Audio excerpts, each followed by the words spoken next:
Next problem is integral over c z divided by z minus 3 into z minus 1 or the circle mod z equal to 2.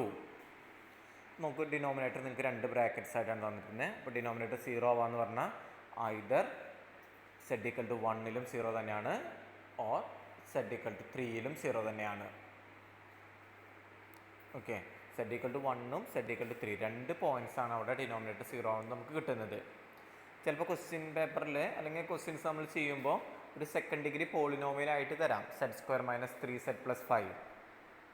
അപ്പോൾ അതിന് അങ്ങനെയൊക്കെ question തരികയാണെങ്കിൽ നമ്മൾ ഇതേപോലെ first degree ഉള്ള brackets ആക്കി split ചെയ്ത് എഴുതിയത് അതെങ്ങനെയാണെന്നുള്ള അങ്ങനത്തെ പ്രോബ്ലം വരുമ്പോൾ പറയാം. ജസ്റ്റ് ഒന്ന് ഐഡൻറ്റിഫൈ ചെയ്യാൻ പറഞ്ഞതെന്ന് മാത്രം. അപ്പോൾ ഫസ്റ്റ് ഡിഗ്രിയിലുള്ള ബ്രാക്കറ്റ്സ് ആക്കിയതിന് ശേഷം വേണം നമുക്ക് പ്രോബ്ലം ചെയ്യാനായിട്ട്. അപ്പോൾ നമുക്കിവിടെ രണ്ട് പോയിൻറ്റ്സ് ആണ് വരുന്നത്. അനലിറ്റിക് അല്ലാത്ത പോയിൻറ്റ്സ് എന്ന് പറയുന്നത് z equal to 1ഉം z equal to 3ഉം. അപ്പോൾ നമ്മുടെ ഇതേതൊക്കെ വരുന്നത് മോഡ് z equal to 2 ആണ്. അപ്പോൾ 1 കൊടുക്കുമ്പോൾ സെഡിന് 1 കൊടുക്കുമ്പോൾ അത് 2നേക്കാൾ ചെറുതാണ്. സോ ഇൻസൈഡ് ദ റീജിയൻ ആണ്. അപ്പോൾ ഇൻസൈഡ് ദ റീജിയൻ ആയതുകൊണ്ട് ആ പോയിന്റിൽ നമ്മൾ കണ്ടുപിടിക്കണം. z equal to 3 കൊടുക്കുകയാണെങ്കിൽ z equal to 3 കൊടുക്കുകയാണെങ്കിൽ 3 ഗ്രേറ്റർ ദാൻ 2 ആണ് വരുന്നത്. അതുകൊണ്ട് അത് ഔട്ട്സൈഡ് ദി റീജിയൻ ആണ്.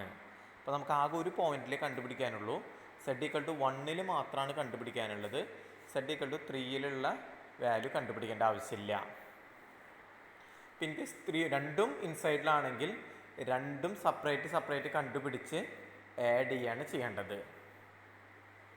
രണ്ടും ഇൻസൈഡ് ദി റീജിയൻ ആണെങ്കിൽ രണ്ട് പോയിന്റും സെപ്പറേറ്റ് z equal to 1ലുള്ള ഇൻ്റഗ്രൽ വാല്യൂ കണ്ടുപിടിക്കണം ആൻഡ് z equal to 3ലുള്ള ഇൻ്റഗ്രൽ വാല്യൂ കണ്ടുപിടിക്കണം.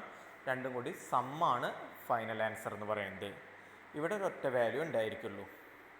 അപ്പോൾ നമ്മളിനി എങ്ങനെ ചെയ്യുന്നതെന്നുള്ളത് നോക്കാം.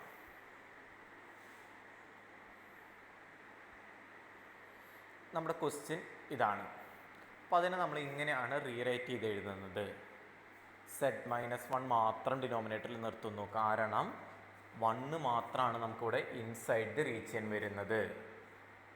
രണ്ടും ഇൻസൈഡ് ദി റീജിയൻ ആണെങ്കിൽ നമ്മൾ പറഞ്ഞില്ലേ z equal to 1 ആദ്യം ചെയ്യും, z equal to 3 രണ്ടാമത് ചെയ്യുന്നു.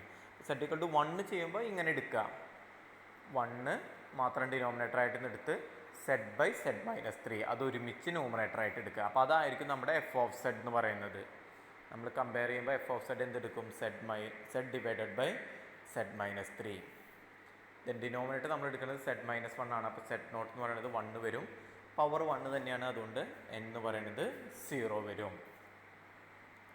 Then by Cauchy integral theorem answer is 2πi into f(z0). f(z) നമുക്ക് കിട്ടിയിരിക്കുന്നത് എത്രയാണ്, z ഡിവൈഡ് ബൈ z - 3. z0ൻ്റെ വാല്യൂ 1 ആണ്. അതായത് z-ന് പകരം z0 കൊടുത്തത് തരും 1 divide by 1 - 3. 1 divide by 1 - 3 is -1/2.